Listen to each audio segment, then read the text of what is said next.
Hello दोस्तों, नमस्कार। स्वागत है आपका सोनी एजुकेशन चैनल में। दोस्तों, आज की क्लास में हम पढ़ने वाले हैं आरबीएससी बुक क्लास 7 हमारा राजस्थान, जिसका चैप्टर हम पढ़ेंगे आज 7, यानी कि 6 चैप्टर कंप्लीट हो चुके हैं। प्लेलिस्ट बनी हुई है, अगर आपने नहीं देखी है तो आप चैनल पर जाकर देख सकते हैं। दोस्तों, अगर आप मेरे चैनल पर नए हैं तो चैनल को ज़रूर सब्सक्राइब कीजिएगा, ज़्यादा से ज़्यादा शेयर कीजिएगा। वीडियो अच्छी लगे तो लाइक ज़रूर कीजिएगा और कमेंट करना मत भूलिएगा। तो स्टार्ट करते हैं हम अध्याय 7, आज़ादी का आंदोलन और राजस्थान, जिसमें हम पहला प्रश्न देखते हैं।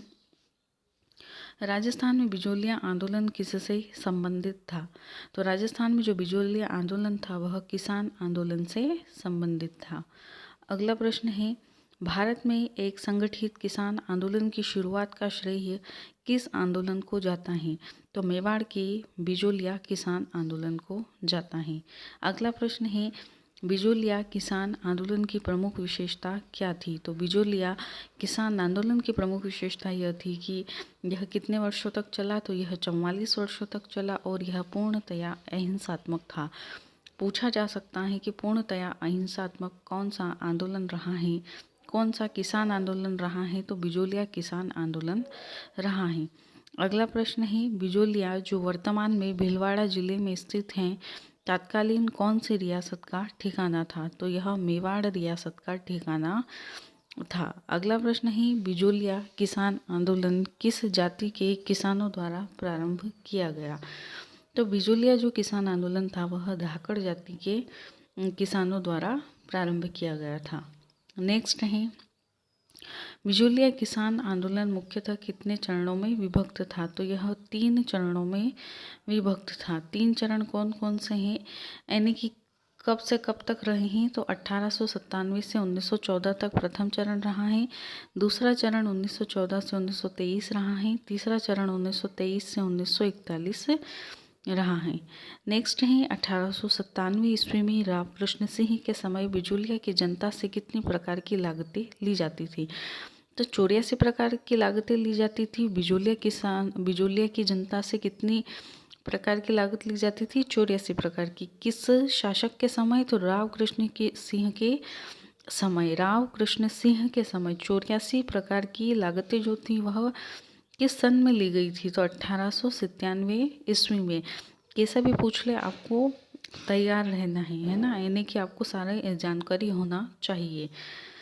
अगला प्रश्न है, बिजोलिया की जनता से 84 प्रकार की लागतें लेने पर मेवाड़ महाराणा से इसकी शिकायत किसने की? किसानों के प्रतिनिधि नानजी और ठाकरी पटेल ने मेवाड़ महाराणा से इसकी शिकायत की थी। अगला प्रश्न है, बिजोलिया किसान आंदोलन के अंतर्गत चौरी कर लगाने वाला शासक कौन था? तो राव कृष्ण सिंह जो थे उन्होंने चौरी कर लगाया था। अगला प्रश्न है, राव कृष्ण सिंह की मृत्यु के बाद किसने जनता पर तलवारबंदी की लागत लगा दी? तो राव कृष्ण सिंह की मृत्यु के बाद जनता पर जो तलवारबंदी की लागत लगाई थी वह लगाई थी पृथ्वी सिंह ने। अगला प्रश्न है, बिजोलिया किसान आंदोलन के दौरान उपरमाल पंच बोर्ड की स्थापना कब और किसने की? सन 1917 में की थी विजय सिंह पथिक ने, है ना। उपरमाल पंच बोर्ड की स्थापना कब हुई थी? सन 1917 में। किसने की थी? विजय सिंह पथिक ने की थी। किस आंदोलन के दौरान हुई थी?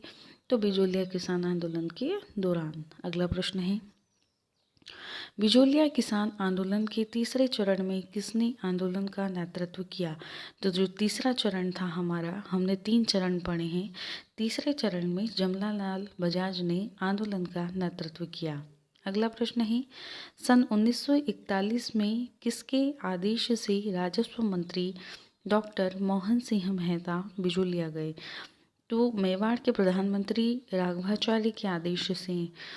सन 1941 में राजस्व मंत्री डॉक्टर मोहन सिंह मेहता कहाँ गए थे? यह बिजोलिया गए थे। अगला प्रश्न है, बिजोलिया किसान आंदोलन में अपना योगदान देने वाली महिलाएं हैं। अंजना देवी चौधरी, रमा देवी, नारायणी देवी वर्मा। दोस्तों, पूछा जा सकता है, ऑप्शन में 1 दे देंगे और अन्य 3 दे दिए जाएंगे और पूछ लिया जाएगा कि बिजोलिया किसान आंदोलन में किस महिला ने अपना योगदान दिया था। यहाँ उपरोक्त सभी करके भी पूछा जा सकता है। अगला प्रश्न है, बेगू किसान आंदोलन में किसानों ने किसके विरुद्ध आवाज़ उठाई? तो जागीरदार के अत्याचार के विरुद्ध आवाज़ उठाई थी। और बेगू में जो आंदोलन हुआ था वह भी किसान आंदोलन के अंतर्गत ही आता है। अगला प्रश्न है, बेगू किसान आंदोलन के दौरान किसानों ने मेनाल नामक स्थान पर एकत्रित होकर किससे नेतृत्व करने का आग्रह किया था? यानी कि बेगू किसान आंदोलन के दौरान किसानों ने क्या किया, किसानों को एक नेतृत्व करने वाला चाहिए था। तो वे सभी कहाँ गए? मेनाल, यानी कि मेनाल नामक स्थान पर सारे किसान इकट्ठे होकर उन्होंने विजय सिंह पथिक से आग्रह किया कि आप हमारे आंदोलन का नेतृत्व करें। अगला प्रश्न है, बेगू किसान आंदोलन के अंतर्गत पथिक जी के आदेश से किसने किसानों का नेतृत्व किया? तो राम नारायण चौधरी ने बेगू किसान आंदोलन का नेतृत्व किया था और यह आदेश किसने दिया था? विजय सिंह पथिक ने दिया था। अगला प्रश्न है, बेगू किसान आंदोलन के दौरान किसानों एवं राजा अनूप सिंह के मध्य हुए समझौते को किसने मानने से मना कर दिया था? यानी कि जब बेगू किसान आंदोलन हो रहा था तो किसानों एवं राजा अनूप सिंह के मध्य समझौता हुआ था, लेकिन इसे मेवाड़ सरकार एवं रेजिडेंट ने मानने से मना कर दिया था। नेक्स्ट है, बेगू किसान आंदोलन के दौरान किसने गोविंदपुरा में एकत्र किसानों पर गोलियां चलाने व गांवों को जलाने का आदेश दिया? जब बेगू किसान आंदोलन चल रहा था तब गोविंदपुरा में एकत्र किसान, यानी कि गोविंदपुरा में किसान एकत्रित हुए थे जिसे जलाने, गांवों को जलाने और गोलियां चलाने का आदेश किसने दिया था? तो यह दिया था रेवेन्यू कमिश्नर ट्रेंच ने। अगला प्रश्न है, रूपाजी व कृपाजी धाकड़ किस आंदोलन में मारे गए थे? तो बेगू किसान आंदोलन में रूपाजी व कृपाजी धाकड़ मारे गए थे। अगला प्रश्न है, बेगू किसान आंदोलन में 53 में से कितनी लागतें समाप्त हुई? यहाँ पर कितनी लागत थी? 53 थी, जिसमें से समाप्त हुई 34 लागत और बेगार पर भी रोक लगा दी गई। अगला प्रश्न है, बूंदी किसान आंदोलन कब और किसके नेतृत्व में छेड़ा गया? तो बूंदी आंदोलन कब छेड़ा गया? सन 1926 में। किसके नेतृत्व में? पंडित नैनूराम, राम नारायण चौधरी एवं हरिभाई किंकर के नेतृत्व में। अगला प्रश्न है, बूंदी किसान आंदोलन किसके विरुद्ध छेड़ा गया था? लाल बाग एवं बेगार के विरुद्ध। नेक्स्ट है, बूंदी किसान आंदोलन में किस घटना स्थल पर ही नानक भील की मृत्यु हो गई थी? तो नानक भील की मृत्यु जो हुई थी वह बूंदी के बरड़ में हुई थी। अगला प्रश्न है, बूंदी किसान आंदोलन की समाप्ति कब हुई? तो यह जो हुई थी यह 1943 में हुई थी। अगला प्रश्न है, किस राज्य में जंगली सूअर फसलों को नुकसान पहुंचाते थे? तो अलवर में पहुंचाते थे। अब जब जंगली सूअर से क्या हो गए थे, वहाँ के किसान परेशान हो गए थे, तब फिर आया था वहाँ पर अलवर किसान आंदोलन। सन 1921 में कौन सा आंदोलन किसानों ने सूअर मारने की अनुमति को लेकर किया था? यानी कि यहाँ के किसान ज़्यादा ही परेशान हो रहे थे क्योंकि वहाँ की फसलों को सूअर नुकसान पहुँचा रहे थे। सूअर को मारने के लिए अनुमति लेने के लिए अलवर किसान आंदोलन, जिसे नीमूचाणा आंदोलन भी कहा जाता है, जो कि सन 1921 में हुआ था। अगला प्रश्न है, अलवर राज्य में सन 1925 में किस शासक द्वारा लगाई गई लगान वृद्धि के विरुद्ध किसानों ने नीमूचाणा गांव में एक सभा का आयोजन किया? अलवर महाराजा जय सिंह ने क्या किया था? लगान वृद्धि कर दी थी, जिसके लिए सन 1925 में एक सभा का आयोजन किया गया था। अगला प्रश्न है, अलवर किसान आंदोलन को राजस्थान का जलियांवाला बाग हत्याकांड किसने कहा है? गांधी जी ने कहा है। ये भी पूछा जा सकता है कि राजस्थान का जलियांवाला बाग हत्याकांड किस आंदोलन को कहा गया है? अलवर किसान आंदोलन को। राजस्थान का जलियांवाला बाग हत्याकांड किसने कहा है अलवर किसान आंदोलन को? तो गांधी जी ने कहा है। अगला प्रश्न है, सीकर किस राज्य का बड़ा ठिकाना था? तो यह जयपुर का बड़ा ठिकाना था। सीकर किसान आंदोलन का मुख्य कारण क्या रहा है? ठाकुर कल्याण सिंह द्वारा लगान वृद्धि। यानी कि सीकर आंदोलन जो हुआ था उसमें लगान वृद्धि हुई थी, वह किसने की थी? तो सीकर में लगान वृद्धि ठाकुर कल्याण सिंह ने की थी, जिसके विरुद्ध आंदोलन छेड़ा गया था, जिसे सीकर किसान आंदोलन कहा गया। सीकर किसान आंदोलन के प्रमुख नेता कौन थे? सरदार हरलाल सिंह, नेतराम सिंह तथा पृथ्वी सिंह गोठड़ा थे। अगला प्रश्न है, शेखावटी किसान आंदोलन शुरू होने का क्या कारण था? तो शेखावटी किसान आंदोलन शुरू होने का कारण जो था वह लगान वृद्धि ही था। शेखावटी किसान आंदोलन के लिए चिड़ावा में सेवा समिति का गठन किसके द्वारा किया गया? मास्टर कालीचरण के द्वारा। अब ये पूछा जा सकता है कि शेखावटी किसान आंदोलन में सेवा समिति का जो गठन किया गया मास्टर कालीचरण के द्वारा, वह कहाँ किया गया? तो चिड़ावा में किया गया। सेवा समिति का गठन किया गया मास्टर कालीचरण के द्वारा, कहाँ पर? चिड़ावा में किया गया। क्यों किया गया? शेखावटी किसान आंदोलन के लिए। शेखावटी किसान आंदोलन में कहाँ के ठिकानेदार ने किसानों की बहरहमी से पिटाई करवाई? मालासर। अगला प्रश्न है, किस सन में चंडावल ठाकुर ने किसान आंदोलन को कुचलने का प्रयास किया? 1945 में। अगला प्रश्न है, दक्षिणी राजस्थान में किस जनजाति का बाहुल्य है? तो राजस्थान में भीलों का जो बाहुल्य है, यानी कि सबसे ज़्यादा यह दक्षिणी राजस्थान में निवास करती हैं। मेवाड़ के राज्य चिन्ह में किसका चित्र अंकित रहता है? यह भीलों का चित्र अंकित रहता है। दोस्तों, सभी आरबीएससी बुक के अंदर से ही क्वेश्चंस लिए गए हैं, और दूसरी बात, आंसर क्वेश्चन दोनों ही वहाँ से लिए गए हैं, इसलिए गलती की कोई गुंजाइश नहीं है। अगर फिर भी अगर आपको लगता है तो आप कमेंट में ज़रूर बताइएगा।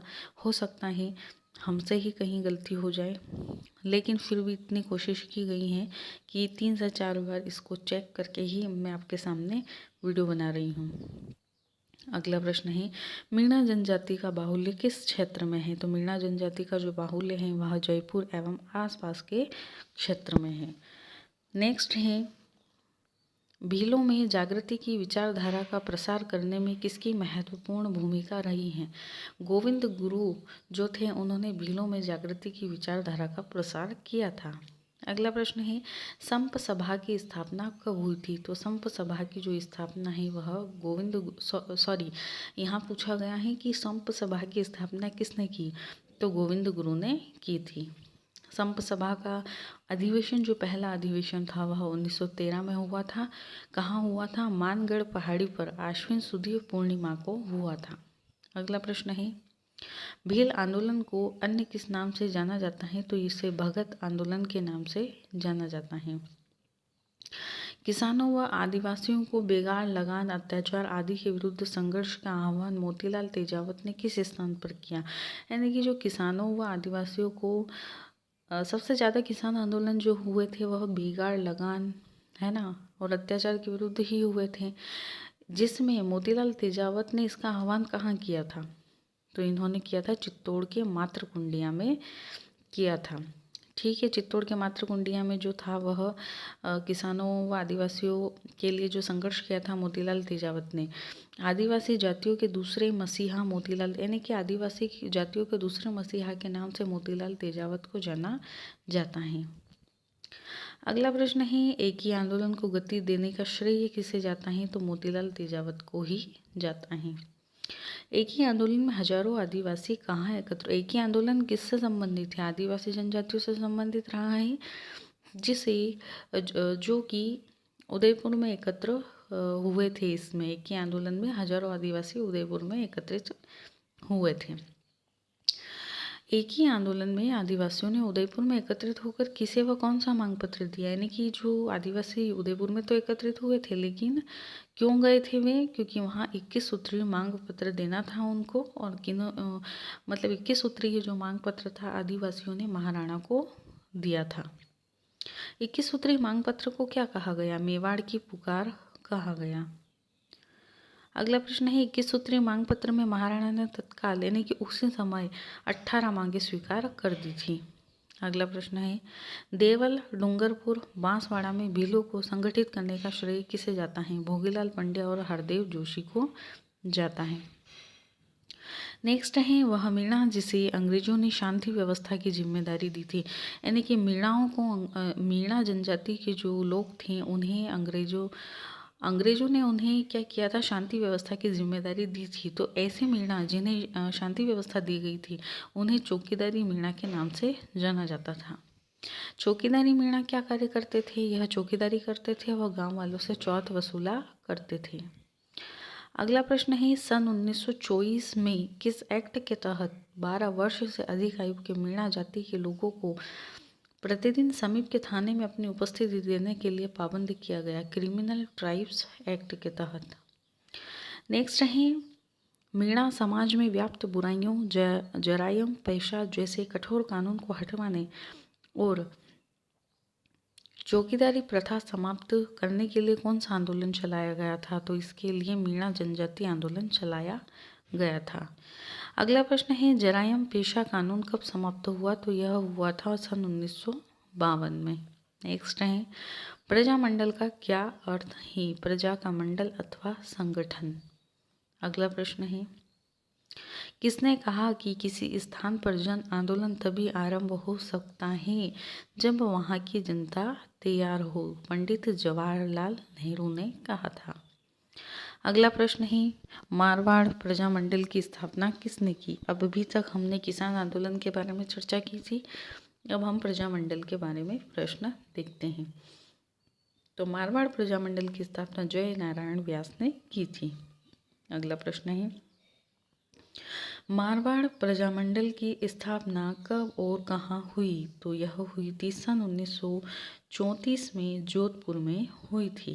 अगला प्रश्न है मारवाड़ प्रजामंडल के अध्यक्ष कौन थे? तो मारवाड़ प्रजामंडल के अध्यक्ष भंवरलाल सराफ था। नेक्स्ट है प्रजामंडल आंदोलन को गति देने के लिए कब और किसकी अध्यक्षता में मारवाड़ लोक परिषद का गठन हुआ? मारवाड़ लोक परिषद का गठन क्यों हुआ था? प्रजामंडल आंदोलन को गति देने के लिए। कब हुआ था? सन 1938 में। किसकी अध्यक्षता में हुआ था? रणछोड़ दास गट्टारी की अध्यक्षता में। अगला है जयपुर प्रजामंडल की स्थापना कब हुई थी? सन 1931 में हुई थी। अगला प्रश्न है जयपुर प्रजामंडल की स्थापना किनके प्रयासों से हुई? कर्पूर चंद पारगी और जमनालाल बजाज। अगला प्रश्न है राजस्थान का प्रथम प्रजामंडल था जयपुर प्रजामंडल। अगला प्रश्न है जयपुर प्रजामंडल का पुनर्गठन कब हुआ? सन 1936 में हुआ था। जयपुर में किसके नेतृत्व में प्रजामंडल ने कार्य करना प्रारंभ किया? तो जयपुर में चिरंजी लाल मिश्र के नेतृत्व में प्रजामंडल ने कार्य करना प्रारंभ किया था। अगला प्रश्न है जयपुर प्रजामंडल का पहला अधिवेशन कब हुआ? तो यह हुआ था सन 1938 में। अगला प्रश्न है जयपुर प्रजामंडल का पहला अधिवेशन किसकी अध्यक्षता में हुआ? जमनालाल बजाज। हीरालाल शास्त्री भी जयपुर प्रजामंडल के अध्यक्ष रहे हैं। पूछा जा सकता है कि हीरालाल शास्त्री किस प्रजामंडल के अध्यक्ष रहे थे? तो जयपुर प्रजामंडल के। अगला प्रश्न है मेवाड़ प्रजामंडल की स्थापना कब हुई? 24 अप्रैल 1938 में। नेक्स्ट है किसकी अध्यक्षता में मेवाड़ प्रजामंडल की स्थापना हुई? तो बलवंत सिंह मेहता। बीकानेर प्रजामंडल की स्थापना कब हुई? तो बीकानेर प्रजामंडल की स्थापना सन 1936 में हुई थी। अगला प्रश्न है बीकानेर प्रजामंडल की स्थापना किसने की? मघाराम वैद्य व लक्ष्मण दास स्वामी ने की थी बीकानेर प्रजामंडल की स्थापना, है ना। मघाराम वैद्य व लक्ष्मण दास स्वामी ने। दोस्तों वीडियो अच्छी लग रही हो तो आप सब्सक्राइब करना बिल्कुल भी मत भूलिएगा और शेयर ज़्यादा से ज़्यादा कीजिए। अगला प्रश्न है बीकानेर प्रजामंडल का खुला अधिवेशन कब और कहाँ आयोजित किया गया? 30 जून 1946 को रायसिंह नगर में किया गया था। कौन सा अधिवेशन था? खुला अधिवेशन। हाड़ौती प्रजामंडल की स्थापना किसने की थी? पंडित नैनू राम शर्मा ने। अगला प्रश्न है कोटा प्रजामंडल का अधिवेशन कहाँ हुआ था? कोटा में ही हुआ था। कब? मई 1939 में। किसकी अध्यक्षता में? पंडित नैनूराम की अध्यक्षता में हुआ था। गोविंद गुरु का जन्म कब हुआ? कहाँ हुआ था? डूंगरपुर राज्य में। किस परिवार में? बंजारा परिवार में। गोविंद गुरु किससे अधिक प्रभावित हुए थे? दयानंद सरस्वती से गोविंद गुरु बहुत ही ज़्यादा प्रभावित हुए थे। गोविंद गुरु ने संप सभा की स्थापना कब की? सन 1903 में की थी। संप का क्या अर्थ है? संयुक्त का प्रेम और बंधुत्व। अगला प्रश्न है, अर्जुन लाल सेठी का जन्म कहाँ हुआ? जयपुर में हुआ था।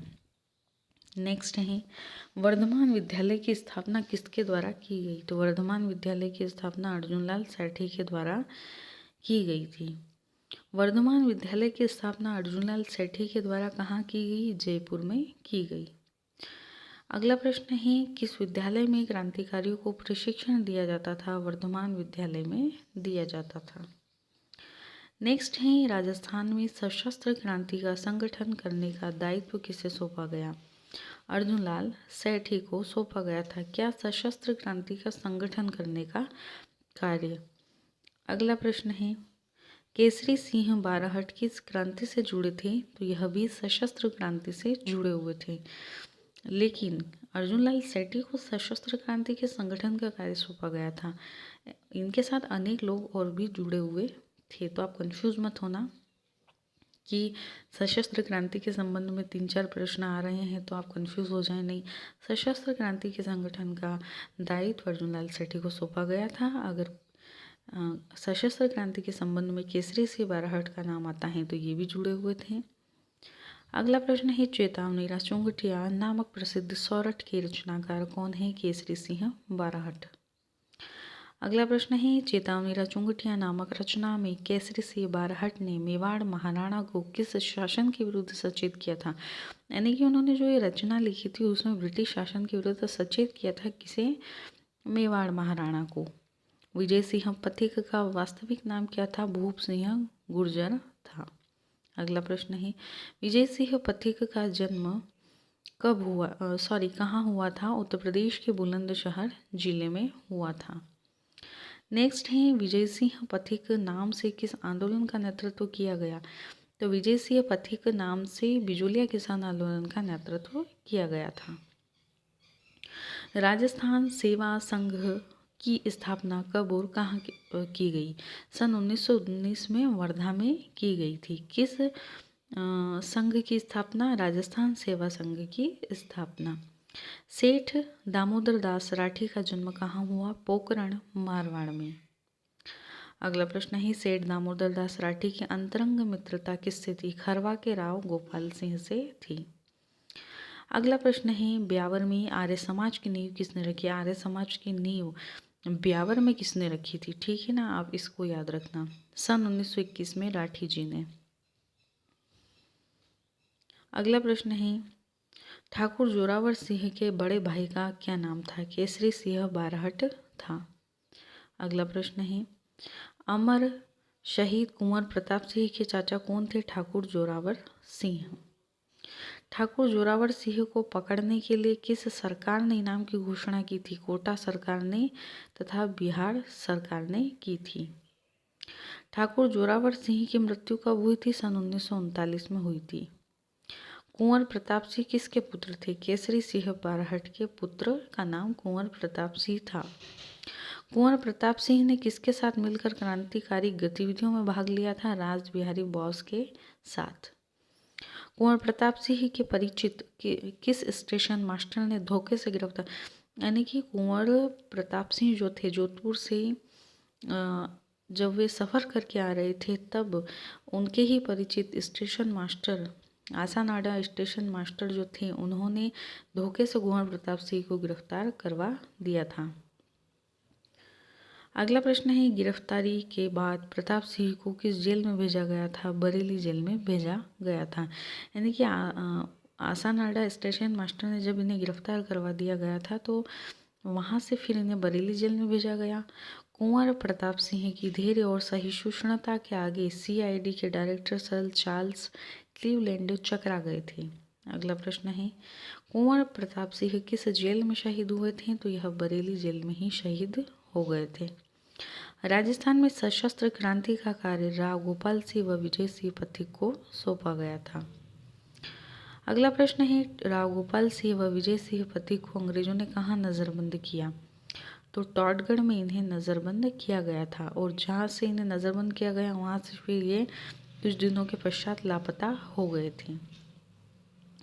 अगला प्रश्न है, गोपाल सिंह को सलेमाबाद में पकड़ने के पश्चात किस जेल में भेजा? तिहाड़ जेल में भेजा गया। यानी कि ये जब लापता हुए तो उसके बाद फिर से इन्हें सलेमाबाद में पकड़ा गया, फिर तिहाड़ जेल में भेजा गया।